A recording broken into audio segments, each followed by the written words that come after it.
कौन ब्रह्मा का पिता है, कौन विष्णु की मां, शंकर का दादा कौन है, हमको दे बता। ये जानने के लिए कृपया सुनिए। जगत गुरु तत्वदर्शी संत रामपाल जी महाराज के अमृत वचन सर्व पवित्र धर्मों के पवित्र शास्त्रों के आधार पर।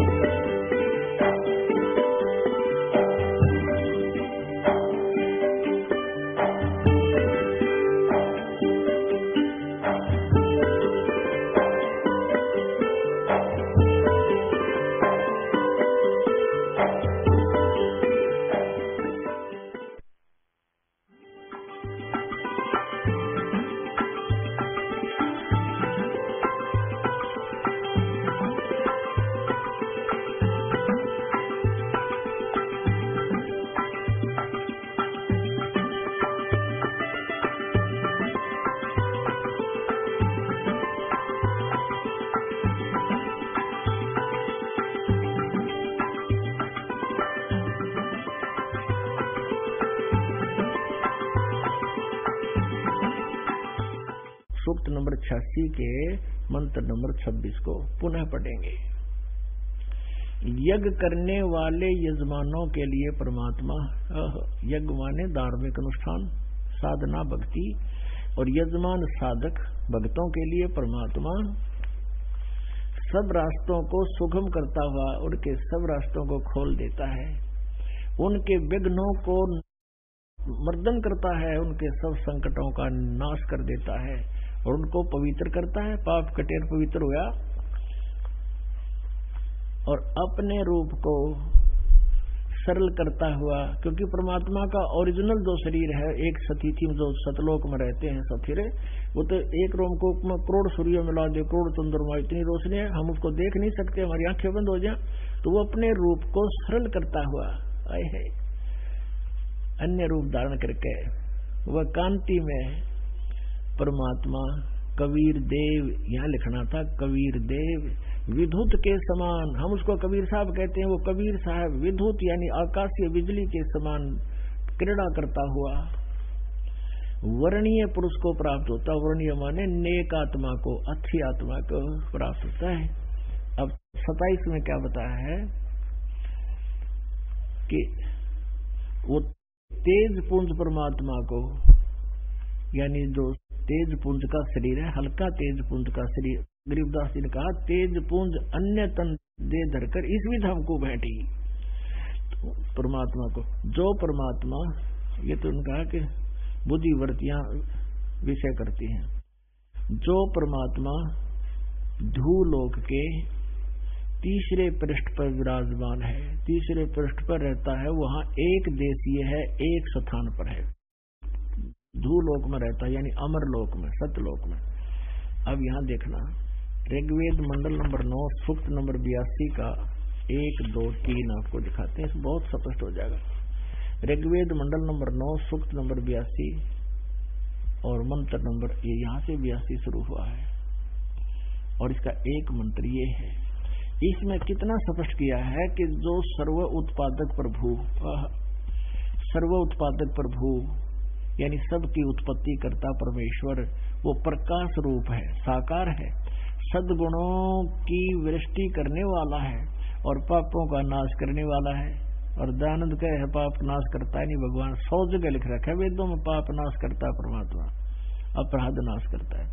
और वह राजीव, राजा की तरह, राजीव राजा के समान, ये 269 पृष्ठ पे, अब 270 पे इसका शेष अनुवाद है। राजा के समान दसम यानी दर्शनीय है, राजा के समान देखण जोगा है, देखण जोगा। और वह पृथ्वी आदि लोक लोकांतरों के चारों ओर शब्दायमान हो रहा है। वह वर्णीय पुरुष को यानी अच्छी आत्मा को, जो दृढ़ भक्त है, उसको पवित्र करता हुआ प्राप्त होता है, उस अच्छी आत्मा को मिलता है। कैसे मिलता? जिस प्रकार विद्युत यानी आकाशीय बिजली सन्हे वाले स्थानों को आधार बनाकर प्राप्त होता है, जैसे आकाशीय बिजली ऐसी धातु पर गिरती है जिस पर उसका अट्रैक्शन होता है। जैसे कांस्य की धातु को वर्षा के दिनों में बाहर डाल दिया जाए तो अमूमन वहां पर बिजली गिर जाती है। तो पहले हमारे यहाँ थाली बेले कांस्य के होते थे, तो उनको वर्षा के दिनों में अंदर खवा दिया करते थे हमारे दादा दादी जी। तो इस प्रकार कहा कि जैसे विद्युत का अट्रैक्शन कांस्य धातु पर होता है, ऐसे ही वो अपने पुण्य आत्मा पर जिस पर उसका विशेष अट्रैक्शन है उसी पर आकर गिरता है, उसी को आकर मिलता है भगवान। अब दूसरे में क्या बताया है, उसका उद्देश्य क्या है यहाँ आने का परमात्मा का। हे परमात्मा, उपदेश करने की इच्छा से आप है, तत्व ज्ञान देने के उद्देश्य से आप उन महापुरुषों को प्राप्त होते हो। ओहो, स्पष्ट हो गया। आप अत्यंत गतिशील पदार्थ के समान हमारे आध्यात्मिक यज्ञ को प्राप्त होते हैं। हे आप, ये लिख दिया सर्वज्ञ, आप कबीर देव हैं, आप कबीर साहब हैं। इन्हीं के शब्दों में सिर्फ थोड़ा सा सावधानी बरतनी अपन है, परमात्मा ने दया कर रखी है। यदि ये दास अनुवाद करता तो कोई ना मानना, इसने ना वो पढ़े लिखे थे, ये भ्रम हो जाता। अब इन पढ़े लिखा पर कटवा दिया रोग परमात्मा ने, जो कति निराकार बताओ भगवान ने उनसे साकार सिद्ध करवा दिया। आप कबीर देव हैं, शुद्ध स्वरूप हैं, हमारे पापों को दूर करके हे अमर परमात्मा, सो माने अमर परमात्मा, आप हमको सुख दें अपने आत्माओं।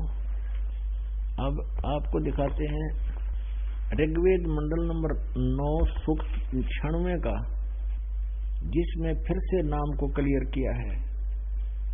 सूक्त नंबर 96 का मंत्र 16 से लेकर 20 तक दिखाते हैं कि वहां थोड़ा सा लेते हैं हम, फिर थोड़ा आगे चलेंगे, अभी ज्यादा नहीं डिटेल में जाएंगे। ऋग्वेद मंडल नंबर 9 सूक्त 96 का मंत्र 16।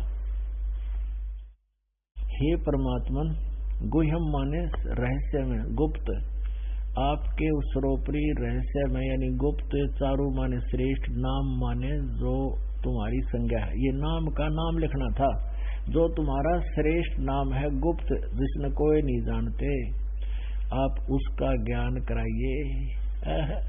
अब यहाँ 10वें में क्या कहा है कि वो शिशु जगानम हरियंतम मर्जंती शुभंती वहीन मरुतो गणेन कबीर गिरभी काव्यन कबीर संसोम पवित्रम अत्यतिरेभन। अब रेबन का अर्थ है गरजता हुआ, ऊंची स्वर में बोलता है। क्या बोलता है अब बताएंगे, इन तड़ंगा कर रखा है बहुत से यहाँ। अब कबीर गिरभी, काव्यना कबीर, ये कबीर है, कबीर कहो चाहे कवि ही बोलो, जैसे पुनः कहो चाहे पुनर् कहो, तो उसका अर्थ एक ही होता है। ये क्या बताते हैं कि शिशु रूप में प्रगट परमात्मा फिर धीरे धीरे जो अपनी लीला करता हुआ बड़ा होता है, फिर वो वहां प्रगट होता है, तो उस समय वो अपनी कबीर गिरभी कबीर वाणी को काव्य न माने कविताओं से, लोकोक्तियों के माध्यम से, दोहों के माध्यम से उच्चारण करता है ऊंचे स्वर में पवित्र वाणी को। और वो कबीर संत सोम, संत माने वो ऋषि या संत रूप में वो अमर परमात्मा, वो कबीर आता है, कबीर देव आता है, वो कबीर देव है। इन्होंने इस कवि का अर्थ भी नहीं किया इसके अंदर, क्योंकि फिर इन्हें लिखना पड़ता कितन कितन। ये केवल एक लिखा है कवि, जैसे ये है ना कबीर गिरभी, इसको उन्होंने ऊपर रह को ये अपसर्ग लगा के यहाँ लिख दिया और गिरभी अलग लिख दिया, ये कबीर गिरभी। हम इसको कहें कबीर गिरभी, गिरभी माने वाणी के द्वारा, कबीर वाणी के द्वारा, सीधा सा इन्हीं के शब्दों में कबीर वाणी, इसको कबीर मान लो।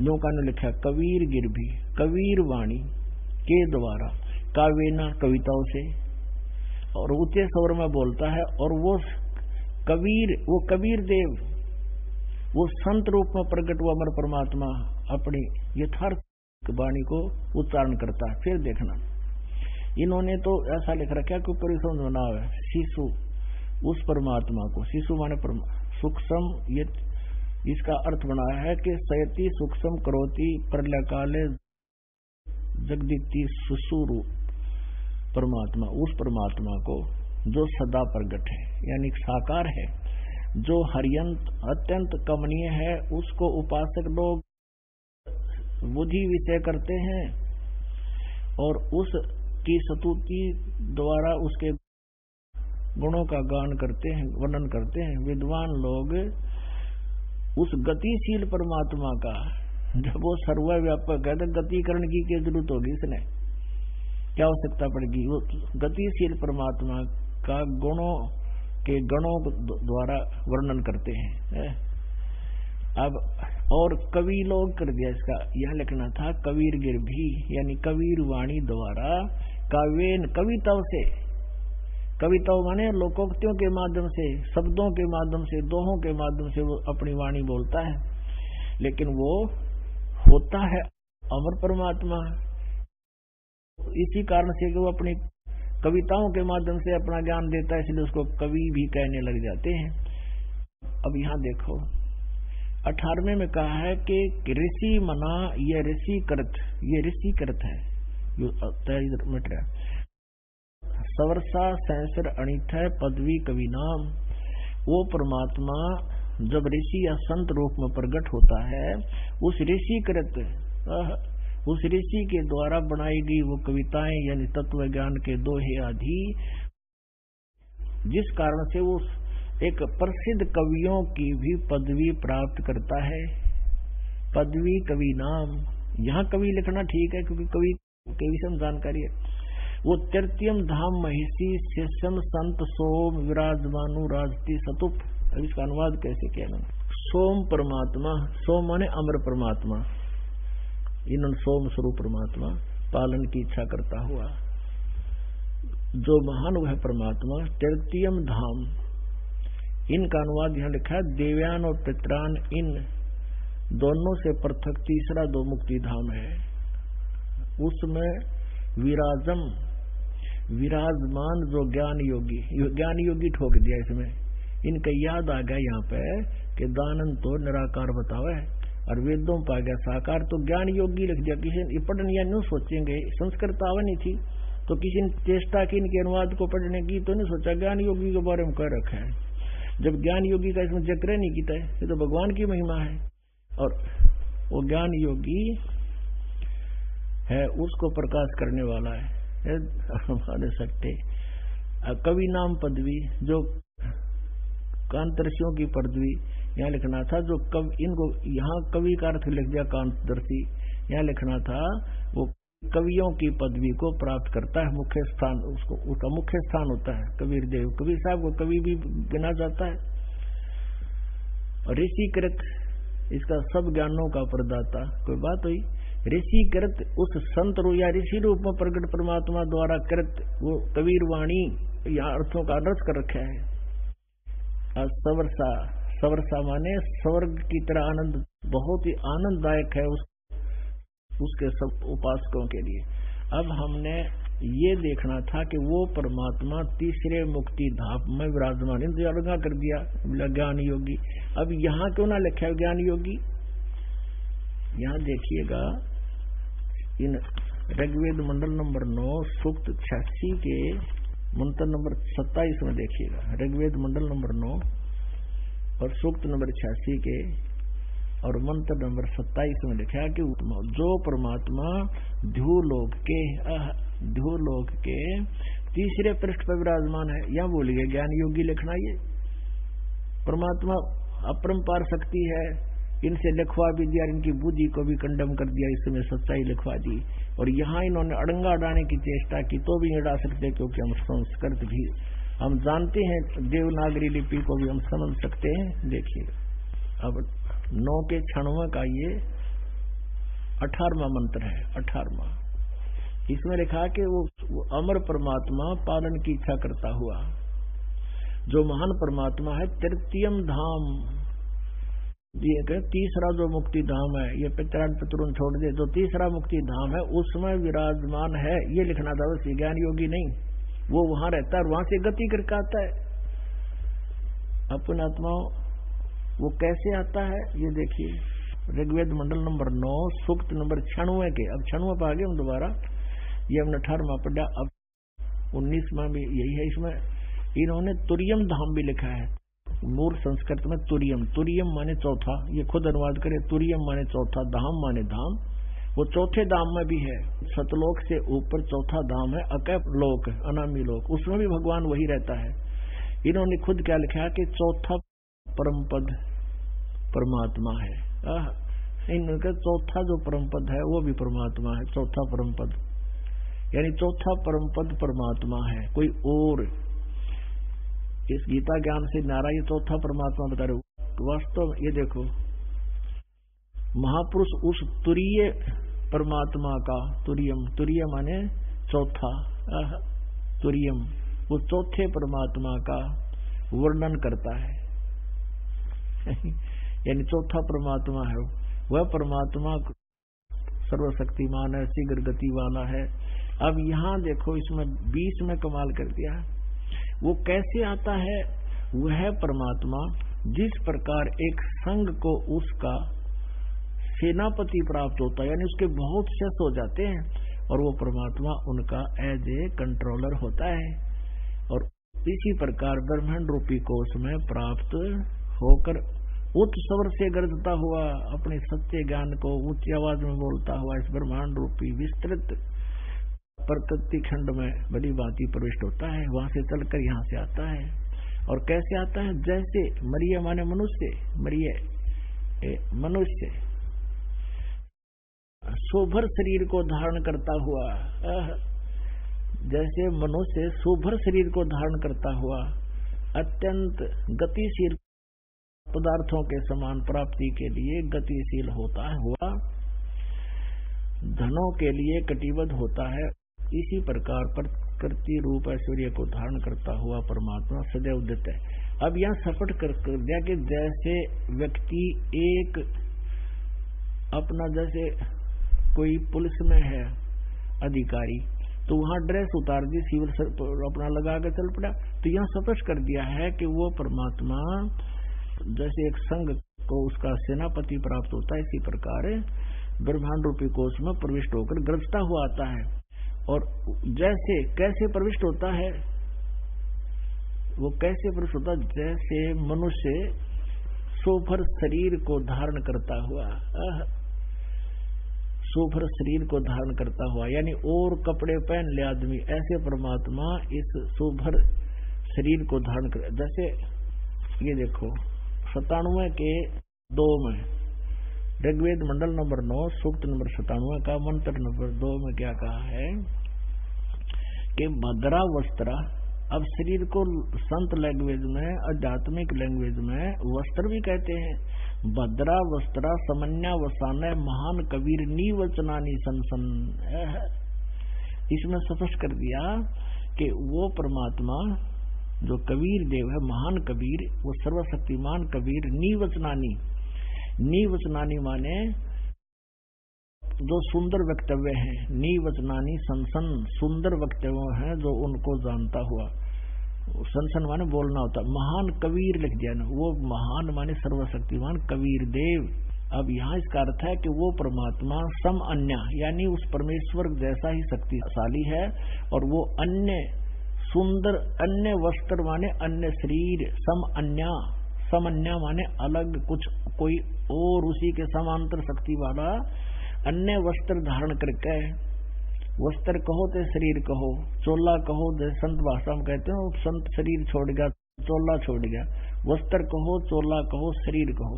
भद्रा वस्त्रा समन्या वसान है, यानी अन्य कोई वस्त्र, अच्छे वस्त्र, सुंदर शरीर धारण करके परमात्मा यहाँ आकर निवास करता है।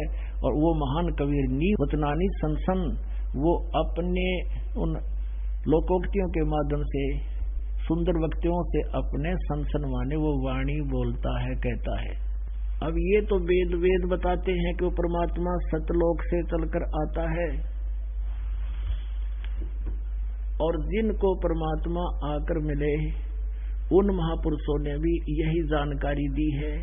आदरणीय धर्मदास साहिब जी बांधवगढ़ मध्य प्रदेश में एक बहुत बड़ा अच्छा शहर था, उसमें एक बहुत धनी व्यक्ति रहता था, उसका पुत्र था धर्मदास, और इतना संपन्न थे वो धन में कि अगर उस क्षेत्र के राजा को कभी कोई प्राकृतिक आपदा आ जाती, जैसे कोई अकाल गिर गया या फ्लड आ गई, तो वो उस धर्मदास जी के पिताजी से वित्तीय सहायता प्राप्त करता था। और ऐसा धन युक्त व्यक्ति जो परमात्मा की खोज में घूम रहा है, वो कितनी पुण्यात्मा होगा पूर्व जन्म की। वो घूमता घूमता जैसा उसको गुरु मिला था, उसने डले ढोने बताए थे, उसी तरह चल पड़ा मथुरा में आया, वहां चक्कर काटने परिक्रमा देने के लिए और उस तालाब में नहाने के लिए, जहाँ कृष्ण जी नहाया करते। कृष्ण जी तो फिर वहां समुद्र में चले गए थे, वहां क्यों ना गए तुम सारे, आड़ो जोड़ में ला दिए, सारा मूर्ख बना दिया।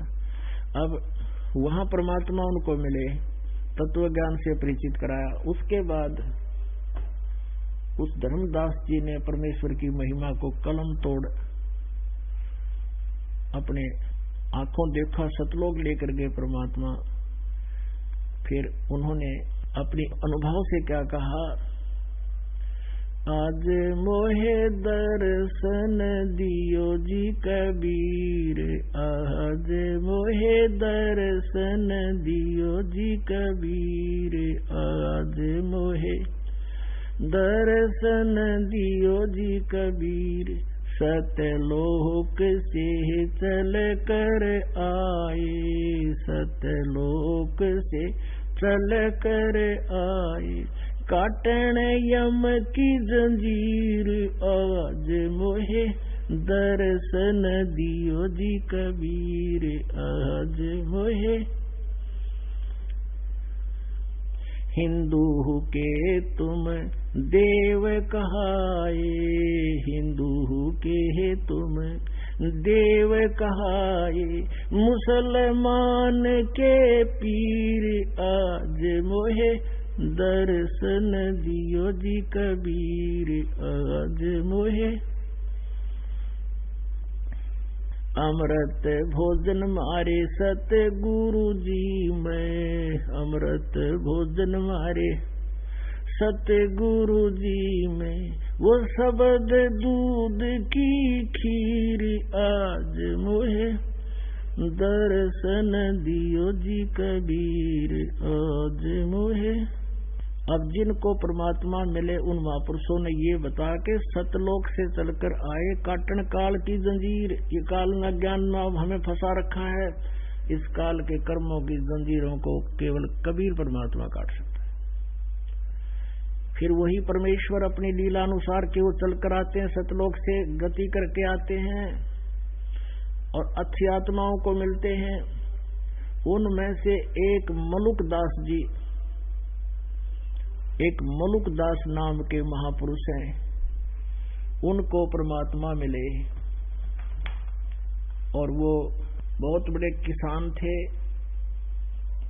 खत्री कौम के अंदर उनका जन्म था, यानी अरोड़ा जाति में थे वो, और गांव के नंबरदार होते थे, उस समय सरपंच नहीं होते थे, नंबरदार थे। नंबरदार की बहुत बड़ी पावर होती थी। और गरीबदास जी कहते हैं, गरीबदास घर घर फिरे और दरे कबीरा वेख, वेश माने अलग वेशभूषा बनाकर जगह जगह जाकर प्रकट होता है, गांव गांव में, नगर नगर में, घर घर में जाकर अपने बच्चों को, पुण्यात्माओं को तत्व ज्ञान से परिचित कराता है। तो उसी उद्देश्य से परमात्मा कबीर परमेश्वर जी एक संत रूप में कभी भी कहीं भी प्रकट हो जाते हैं। उस आधार से वो वहां एक नगर में गए हुए थे जिसमें मलुकदास जी रहते थे, जिसमें मलुकदास जी नंबरदार थे। वहां 2-4 भक्त परमात्मा के शिष्य थे। भक्तों ने प्रार्थना की, प्रभु हमारे यहाँ गुरुदेव दर्शन दो, तो वहां चले गए। एक भक्त ने आमंत्रित किया, उनके घर रुके, तो वहां परमात्मा और उस गांव के जितने भी 10, 5, 20, 30 भगत थे वो इकट्ठे हो गए। परमात्मा ने सत्संग किया तो भगवान की, परमात्मा के आओ भगत के लिए उन्होंने खीर बनाई, हलवा का प्रसाद बनाया। तो वो मुल्कदास चौधरी नंबरदार सुबह सुबह इधर घूमने फिरने जावे सैर सपट्टे को, और उसी समय हलवे में छोंक लागन का टाइम आ गया। परमात्मा लीला करे थे। हलवे में वो पात डालना, हलवा बनाना तो एकदम छरड़ छरड़ हो और महक जावे दूरता ही देसी घी की। मुल्कदास ने एक दिन देखा भाई क्या है इनका ऐसा, चला गया वो चलो कोई होगा इनका तीज त्योहार। अगले दिन फिर दूसरे भक्त ने प्रार्थना कर दी और दूसरे भक्त के चले गए। परमात्मा उसी रास्ते पर थे वो घर तकरीबन। उस दिन भी ऐसे ही हुआ। उसने देखा कि भाई यूं क्या हो रहा है। आज फिर यहाँ देसी घी का हलवा बनाया जा रहा, पात डाली, एकदम चरडाटा उठा। तीसरे दिन उसने पूछा कि भाई यो के सांग है, तो आज तीसरे घर में यो हो रहा, क्या कर रहे हैं, ये क्या कुछ है। तो किसी ने बता दिया, क्योंकि संता के विरोधी गणे हुआ रहे गांव में। उन्होंने कहा चौधरी साहब ये एक पाखंडी आ रहा है और इन्हें लूट रहा है बेचारों को, रोज देसी घी के हलवे खावे, खीर खावे हैं, और इनको बर्बाद करेगा यू, कोई हानि करके जाएगा यहाँ से। अब चौथे घर में जिस दिन ये क्रिया थी उस दिन मुल्कदास पहुंच गया। वो कहने लगा भाई कौन है तू, यहाँ क्या कर रहा है। तो दूसरे जो जिसके वो परमात्मा विराजमान थे जिस घर भगत कहने लगे चौधरी साहब ये हमारे गुरु जी हैं और सत्संग कर रहे हैं।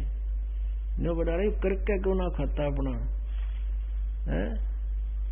तो परमात्मा बोले भाई मेरे को तो भगवान बगैर कुछ किए ही दे रहा है, यानी जो क्रिया तुम करते हो मेरे को तो वैसे दे रहा है, तो मुझे क्या जरूरत है करने की। मुल्कदास जी कहने लगे वो मुझे ना देता भगवान बिना करे, सारा दिन खेत में काम करते हैं, जब जाकर दो कनक पैदा होती है। परमात्मा बोले भाई तेरा विश्वास को ना भगवान पे, तूने वो विधि प्राप्त को नहीं जिससे भगवान बिना करे भी दे दे। अब वो कुछ धार्मिक व्यक्ति होते हैं जो संतों से ज्यादा नहीं खसते, तो उसने थोड़ा विषय बदला। कहने लगा एक बात बताओ महाराज जी, क्या ये भगवान मुझे बिना करे दे देगा। कहाँ दे देगा, जब विश्वास करोगे तो। अच्छा ठीक है, आज मैं रोटी नहीं खा कर रहा हूं और आज जब तेरे भगवान ने मेरे ती खाना खिला दिया तो मैं तेरे चरणों में पड़ जाऊंगा और तेरा शिष्य हो जाऊंगा, आजीवन गुलामी करूंगा, जैसे तू कहेगा वैसे करूंगा। और जय तेरे भगवान ने मेरे को नहीं खाना खिलाया बिना करे तो तेरे को पकड़ कर मजदूर लगाऊंगा और वहां खेतों में काम करवाऊंगा। परमात्मा बोले ठीक है जी मुझे स्वीकार है।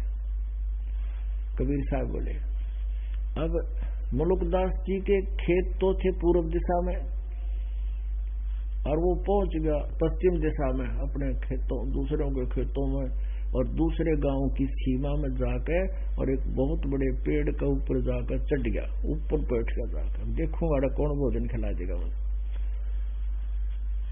अब मालिक कहते हैं सोशल सिद्धर मैं करूं अपने जन के काज।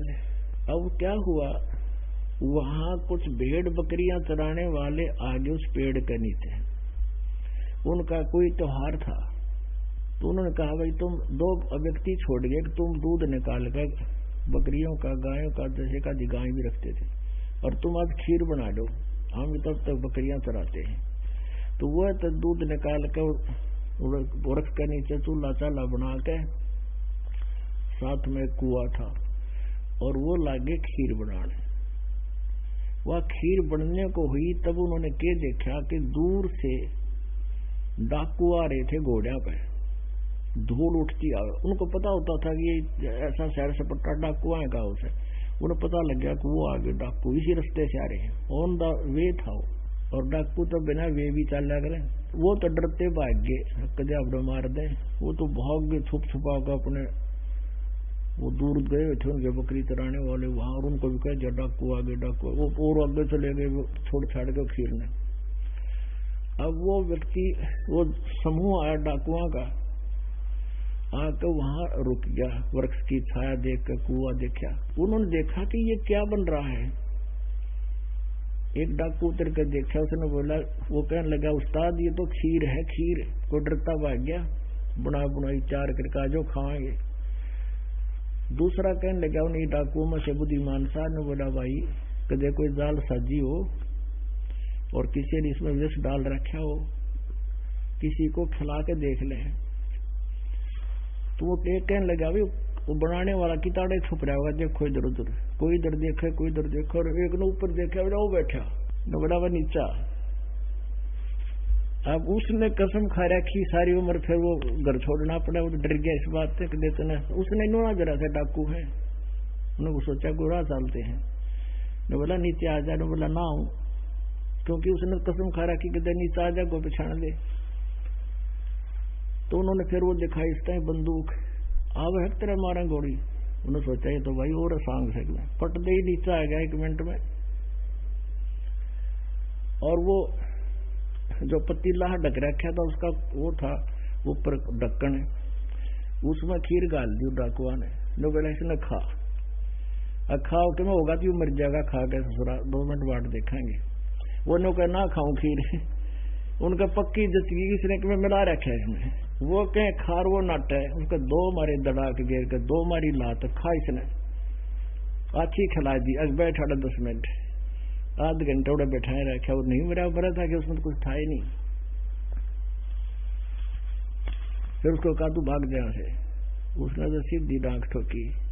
अब जब उस पर आपत्ति आई, उसने पता लग गया कि तो डाकुआ का फंस गया, तो तब उसने हाथ जोड़कर अंतरात्मा से प्रार्थना करी, हे गुरुजी आज मुझे बचा लो, मैं आपका शेष बनूंगा। और नरी खीर खानते तक ये बने थे, पक्के उस्ताद हैं। उड़ा उसका भय बन गया, आकाश मर गया, जब जान बच गई तो उस महापुरुष से ही बचेगी। तो उसने हृदय से भी ये डिमांड करी थी। तो दूसरे ने कहा, उन्होंने कहा ना बाज ले, तब उसका गीसा गल गया, उन्होंने डांग ठोक दी और सीधा उस परमेश्वर कबीर देव जी के चरणा मां का पड़ा। परमात्मा तंत्रयामी थे, 100 साल सीधर मैं करूं, अपने जन के काज वो लेने थे, शरण में पुण्यात्मा थी। परमात्मा ने कहा के बात चौधरी साहब, भगवान ने कुछ करी सेवा, मैं बोला आपका भगवान तब मार मार खीर खिलावे है। तो उस दिन से वो चौधरी साहब दास मलोक हो गया, चौधरी पना छोड़ दिया, गुरु परमेश्वर के चरणों में आ गया। फिर उसको भी यही लीला की, भगवान ने सतलोक में लेकर गए उस आत्मा को, 3 दिन तक वो बेहोश पड़ा रहा। अब मलुकदास जी ने फिर क्या कहा, जब वो परमात्मा से परिचित हुए, जपोरे मन साहेब नाम कबीर, जपोरे मन परमेश्वर नाम कबीर, जपोरे मन परमेश्वर नाम कबीर। एक समय गुरु बंसी बजाई कालंद्री के तीर, एक समय गुरु बंसी बजाई कालंद्री के तीर, सुर नर मुनि जन थकत बहे वो रुक गया दरिया नीर, मन जपोरे मन साहेब नाम कबीर, जपोरे मन परमेश्वर नाम कबीर। कोई गाड़े कोई अग्न जलावे, तनिक न धरते धीर, कोई गाड़े कोई अग्न जलावे, तनिक न धरते धीर। 4 दाग से न्यारा सतगुरु अजरो अमर शरीर, मन जपोरे मन साहेब नाम कबीर। दास मलूक सलूक कहते हैं, खोजो खसम कबीर, जपोरे मन साहेब नाम कबीर। अब वो मलुकदास जी कहता है कि आप जब ज्ञान से परिचित हो गया, तब कहा करते थे कि तुम्हारे श्री कृष्ण जी तो तुम कहते हो बंसी बजाते थे, जब गाय गुएं आ जाती थी उसके आसपास से, और हमारे कवि परमात्मा ने जो बंसी बजाई थी, कहते हैं उस यमुना नदी का जल भी रुक गया था मालिक की वो वाणी सुनने के लिए, और ऊपर से देवता लोग भी आकर के खड़े हो गए थे। वो समर्थ परमात्मा है, क्योंकि जैसा कोई साहब है, जैसे एक मंत्री भी साहब कहलाता स्टेट का, मुख्यमंत्री भी साहब है। अब उनके मिलते जुलते से लक्षण होते हैं शक्तियों के, लेकिन जो प्रधानमंत्री साहब में जो लक्षण है, जिसका आगे मुख्यमंत्री भी करबद्ध खड़ा हो जाता नतमस्तक होके, तो वो समर्थ शक्ति है कबीर जी। अब जैसे ऋग्वेद मंडल नंबर 9 और सूक्त नंबर अभी आपने देखे 82, 86 इनके मंत्रों में 96 कि वो परमात्मा सतलोक से चलकर आता है, अच्छी आत्मा को मिलता है, तो दृढ़ भक्त होते हैं, फिर सारा संसार एक तरफ और वो एक तरफ, ऐसे भक्तों को परमात्मा मिलते हैं, उनके फिर इतिहास बनते हैं, आज तक उनके गुणगान गाए जाते हैं। दादू जी को मिले और 3 दिन 3 रात तक दादू जी बेहोश पड़े रहे थे, उनको सतलोक में लेकर गए। जब वापस आए थे तो उन्होंने क्या महिमा गाई कबीर परमेश्वर की। तो परमात्मा देखो, वेद बतावे, गीता जी बतावे, पवित्र वेद, ये सभी पवित्र सदग्रंथ बता रहे हैं, और आंखों देखा संत बता रहे हैं, तो सबकी मिलकर एक सुर हो गया, तो भगवान पहचानने में देर नहीं। अब दादू साहब जी क्या कहते हैं, जब वो परमात्मा से परिचित हुए, जिन मुझको निज नाम दिया, सोए सतगुरु हमार, दादू दूसरा कोई नहीं, वो कबीर सिरजनहारे। जो जो शरण कबीर के, वो तिरगे अंत अपारे, दादू गुण के कहूँ भाई, कहते न आवे पारे। जो जो शरण कबीर के, वो पार हो गए अनंत अपार।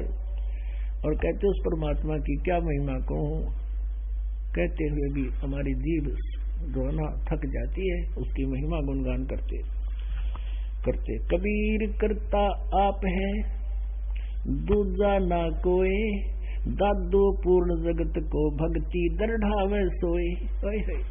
पूरे जगत को, जगत गुरु वो कबीर परमात्मा है। ठेका पूर्ण होवे जब सब कोई तजे शरीर, दादू काल चंपे नहीं जपे जो नाम कबीर। दादू जी कहते हैं देखो, शरीर तो सबका जाओगा, एक दिन पूरा होगा श्वास, लेकिन जो परमात्मा की शरण में है, परमेश्वर का बताया हुआ नाम जाप करते हैं, उनके निकट काल नहीं आ सकता। जम जो राजा से डरे, मिटे कर्म के लेख, अदली असल कबीर हैं ये कुल के सतगुरु एक। मासा घटे न तिल बधे, विदना लिखे जो लेख, सच्चा सतगुरु भेंट करे ऊपर मारे मेघ। ये गरीबदास जी बता रहे हैं। अनंत कोट ब्रह्मांड का एक रति नहीं भारे, सतगुरु पुरुष कबीर हैं ये कुल के सिरजनहार। उन महापुरुषों को जिनको भगवान मिला, उन्होंने उनका ठोक कर गवाही दी, अपने एफिडेविट दे दिए अपने अमृतवाणियों में। जम जोरा, जम माने काल, यम जोरा माने मौत। काल डरे करतार से, जय जय जय जगदीश, जोरा जोड़ी झाड़ता पगरज डारे शीश। गरीबदास जी कहते हैं यू काल डरे करतार से, कबीर परमेश्वर से, और हाथ जोड़कर कहता जय जय जय जगदीश। और ये जोरा माने मृत्यु, जोरा जोड़ी झाड़ता, जोड़ी माने जूते परमेश्वर कबीर जी के, या मौत तक जूते झाड़ती है, नौकर है उसकी। और ये काल डरे करतार से, जय जय जय जगदीश, ये जोरा जोड़ी झाड़ता पगरज डारे शीश। कहते हैं कि हमारे कबीर परमात्मा की आज्ञा बिना भगत के निकट, यानी परमात्मा के भगत के पास ये मौत, अकाल मृत्यु भी नहीं कर सकता। ये काल या मौत तो उसके जूते झाड़ती है कबीर भगवान के, लेकिन उम्र बढ़ा देता है कबीर परमेश्वर। ये समर्थ शक्ति है, वेद बताते हैं यही कि वो अपने भगत की आयु बढ़ा देता है। थोड़ा सा एक और ये और प्रमाण दे दें भगवान का। अभी कबीर देव तो आपका समझ में आ गया कि वेद कबीर देव, कबीर साहब की महिमा कलम तोड़ गा रहे हैं। अब देखना ये ऋग्वेद में, ये है वही ऋग्वेद, इन आर्य समाजियों के द्वारा ही इसका अनुवाद है, मेरे सिद्धांत का किया हुआ। और ये मेरे सिद्धांत तो नहीं किया, लेकिन इसके नाम से ही व्याख्या करता, जैसा भी इसमें फीत लिख लगा रखी है।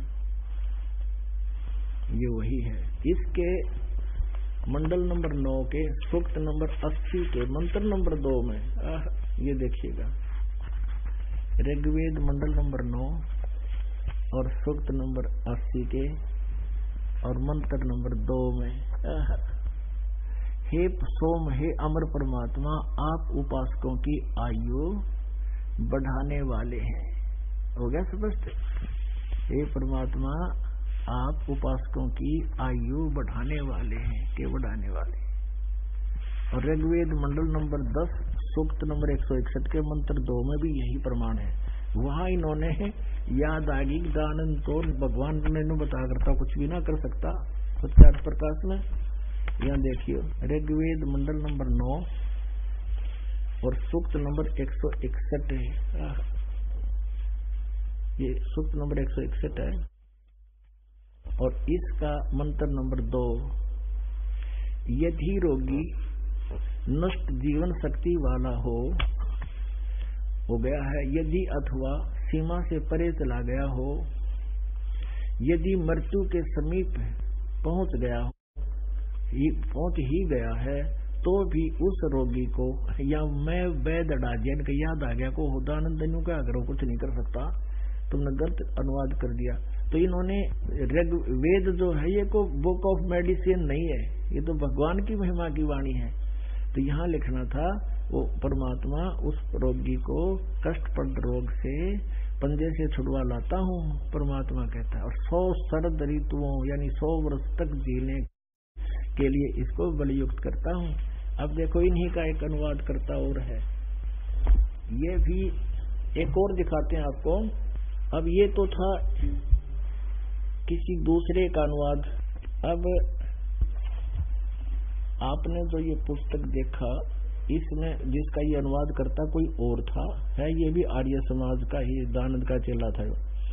इसने वहां ऋग्वेद मंडल नंबर 9 सूक्त नंबर 80 के मंत्र नंबर 2 में तो ठीक लिख दिया, यहाँ इसका याद आ गया कि इसने वेद घसोट दिया। इनका मतलब था कि इनका नाश कर दिया, वेदों कोई समझे कोई नहीं, संस्कृत किसी नाव नहीं थी, हिंदी कोई घना जो चाह था पढ़ दिया, वेदों को हिंदी पढ़ कर वो अपना वो भी पार बोल रहा था, क्योंकि इनके अनुवाद में पढ़ ले शर्म दर्द हो जा आदमी के। हरिदास अनुवाद करेगा, इसको पढ़ियो, शुरू कर दियो तो आखिर तक रुक नहीं सकते, ऐसी महिमा है वेदों में परमात्मा की। अब यहाँ देखो, ये भी आर्य समाज का ही अनुवादक है, कोई आचार्य, ऋग्वेद है ये द्वितीय भाग, इसने बड़ी जल्द में कर रखा है। यहाँ देखियो, ये कौन है प्रकाशक? प्रकाशक है पंडिता राकेश रानी, पंडिता राकेश रानी। और इसके कौन अनुवादक? प्रधान कार्यालय वेद मंदिर महात्मा वेद भिक्षु सेवाश्रम लेखराम नगर इब्राहिमपुर, ये मुखमेलपुर दिल्ली, दूरभाष इतना दान संस्थान से प्रकाशित है। और यहाँ इसका अनुवाद करता ये इसका महात्मा वेद भिक्षु भारतेंद्र नाथ, ये करोल बाग नई दिल्ली से छपा है।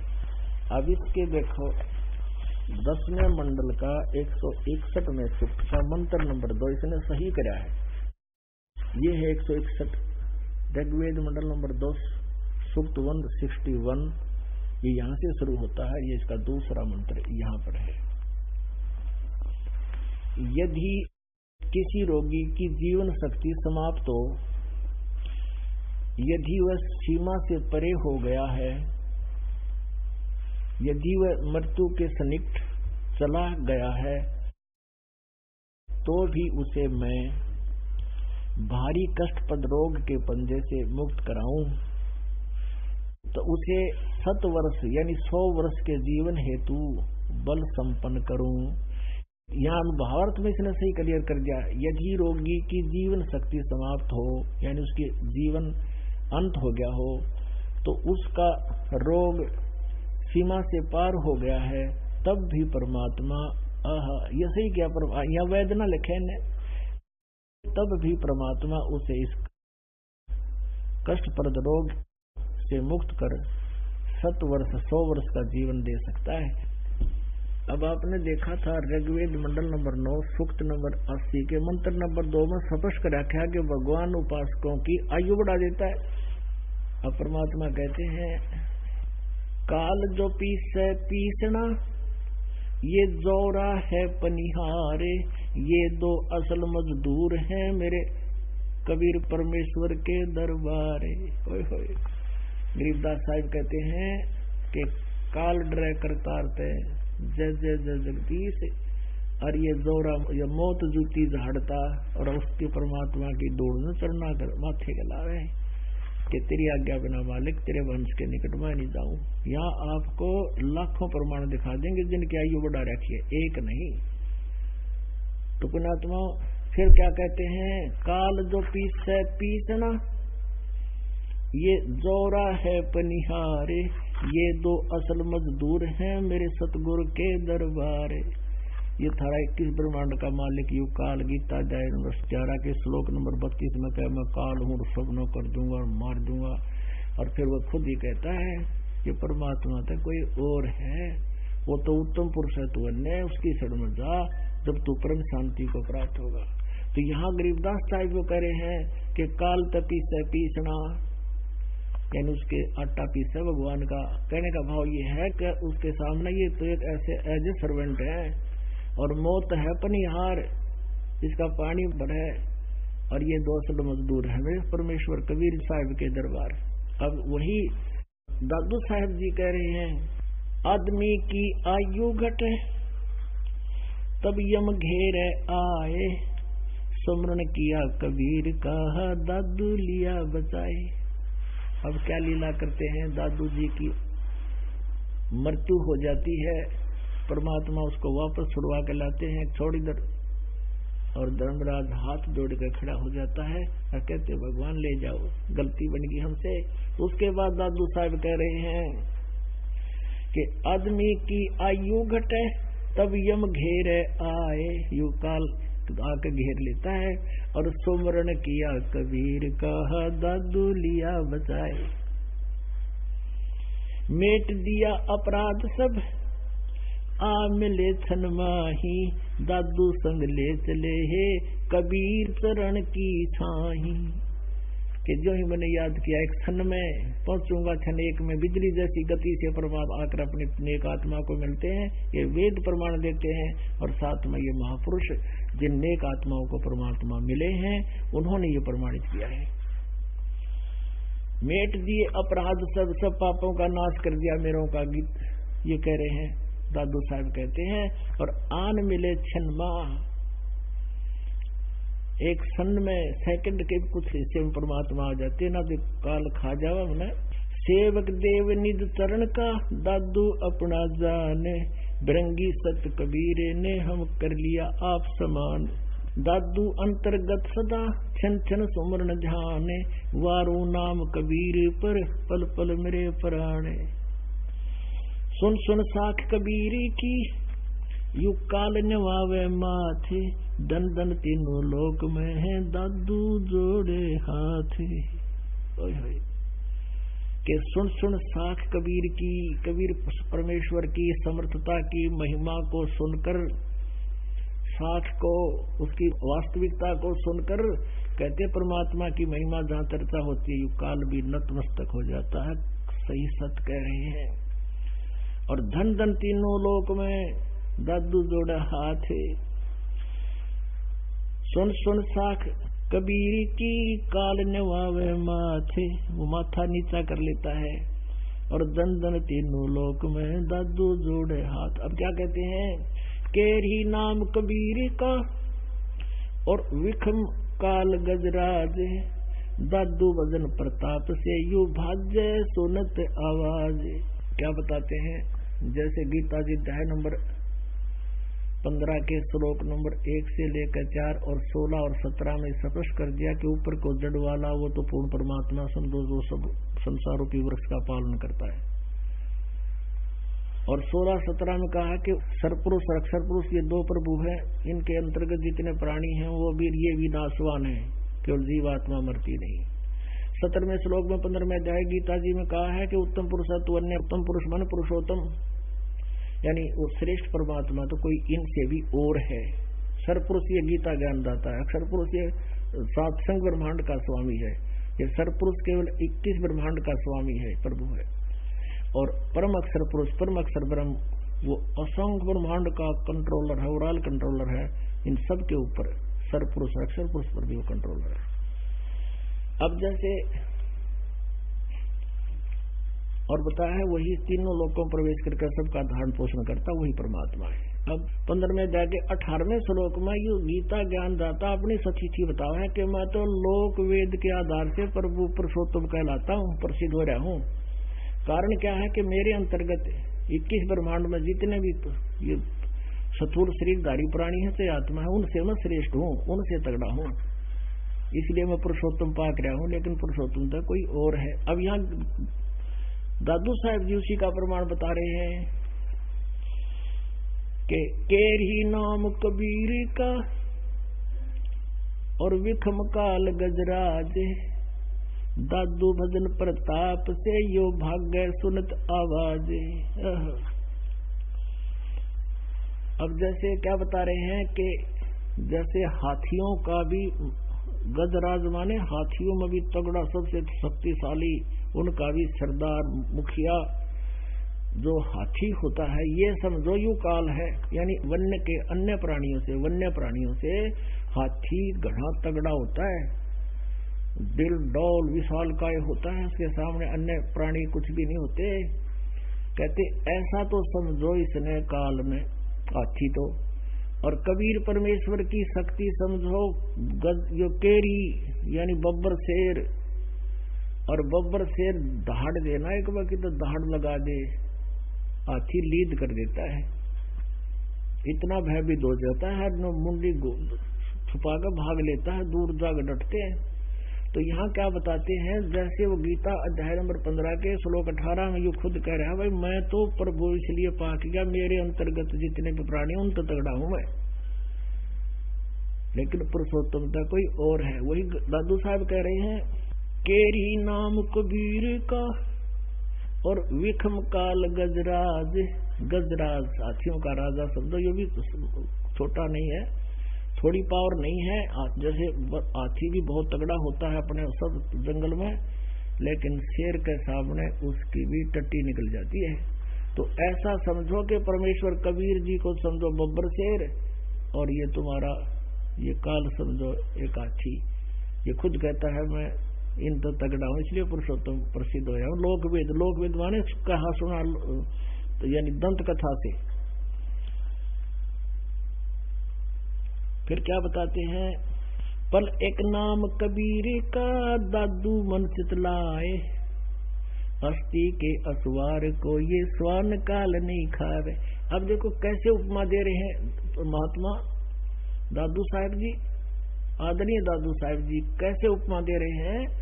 अब तो यहाँ उपमा दे दी कि काल को तो समझो हाथी और परमात्मा को समझो बब्बर शेर।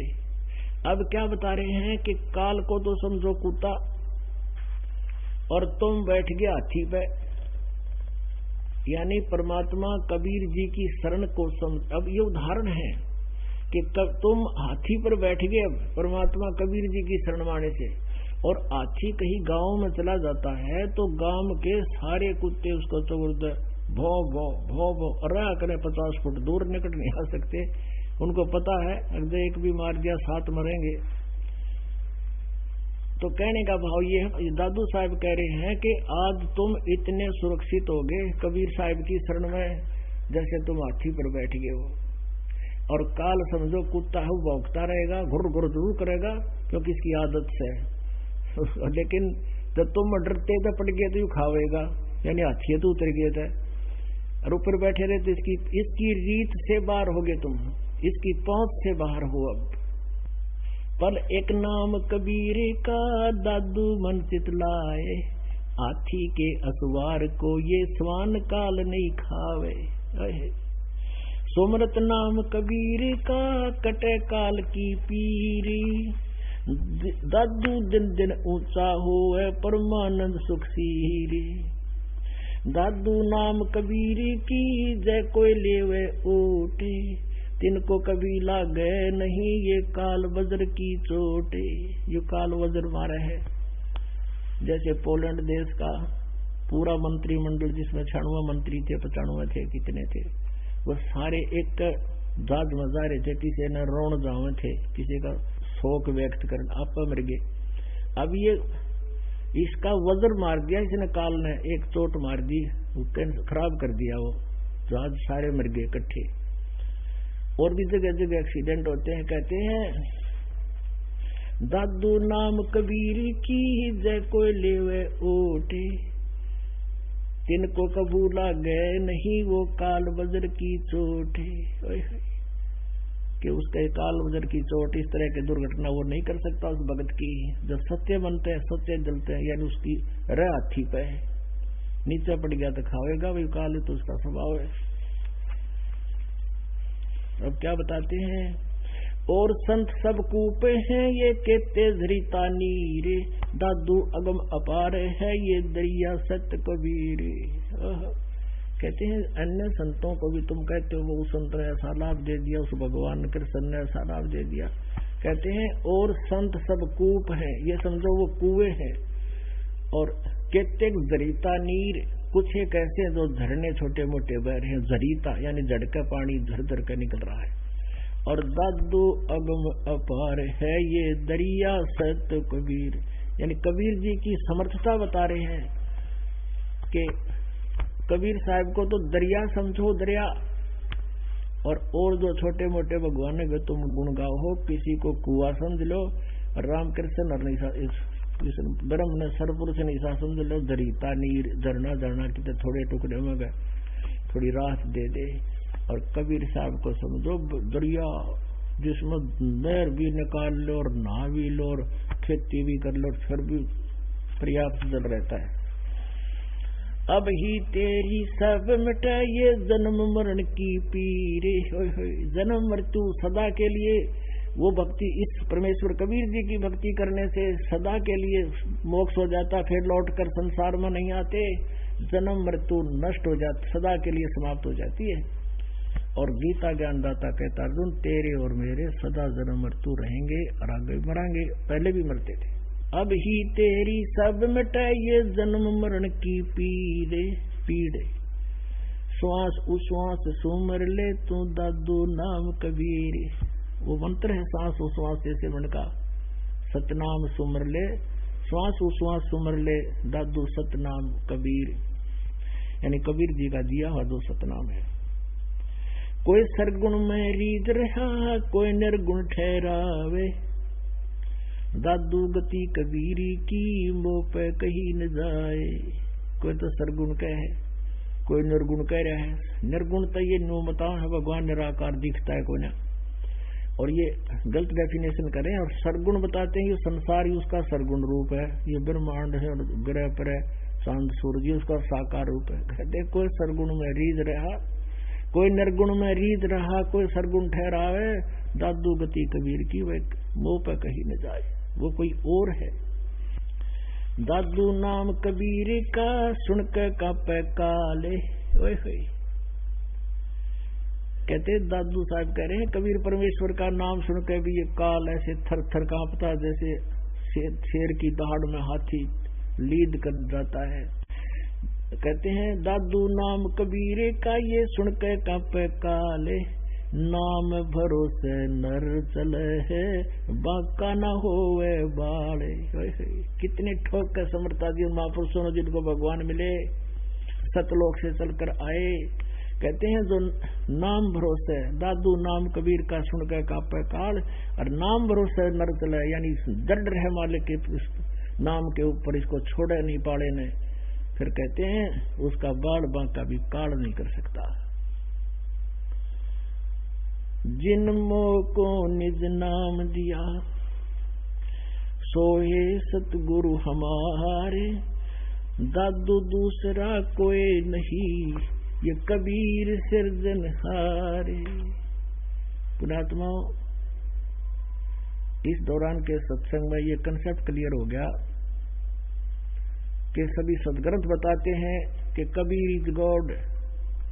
वो कैसी लीला करता है, वो अपने तीसरे मुक्ति धाम में सतलोक में रहता है, वहां से गति करके आता है। और खुद परमात्मा कहते हैं सतलोक से हम चल आए काटन काल की फांसी, अवगत से चल आए, मेरा कोई भेद मुरहम ना पाया। काशी शहर जल विच डेरा, तहां दुल्हाए न पाया। और कहते हैं परमात्मा काशी शहर जल में डेरा, तहां दुल्हाए न पाया। मात पिता मेरे कोई नाही, ना मेरे घर दासी, दुल्हे का सुत आन कहाया, यो जगत करे मेरी हंसी। कहते हैं मेरे ना मात पिता, ना मेरा कोई पत्नी, मैं तो सतलोक से चल कर आया था और वहां जंगल में उस कमल के फूल पर जल में डेरा डाला था। और ये कहते हैं जुलाहे का पुत्र आन कव आया, यो जगत करे मेरी हंसी। तो परमात्मा कहते हैं हम सतलोक से अवगत से चलाए, मेरा कोई भेद मरम ना पाया। ये खुद भी यही अपनी सच्चिदानंद की वाणी में कहते हैं, और जिन्होंने परमात्मा पाया वो संत भी ये प्रमाण देते हैं, हमारे सदग्रंथ भी ये प्रमाण देते हैं। प्रमाणित हुआ कबीर इज गॉड। बोलो सतगुरुदेव।